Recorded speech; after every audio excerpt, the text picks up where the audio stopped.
sehari-hari. Baiklah, acara selanjutnya yaitu salat sunat taubat. Pada malam yang berbahagia ini juga kita akan bacakan sama dia. Yang pertama kepada almarhum Muhammad Yusuf Ahmad bin Tengku Ahmad, yaitu ayah daripada Tengku Fakhrul Nabi Balai Tengku di Aceh, jamaah kita.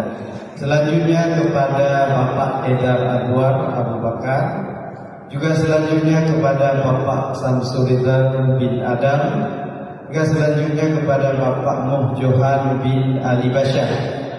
Kepada almarhum Bapak Nuzuli bin Adam, Bapak Bustaman bin Adam, Bapak Agus Salim bin Adam, juga Bapak Nasir Yusuf bin Adam, juga Bapak Saifuddin bin Adam, Bapak Haji bin Adam, dan tentunya kepada seluruh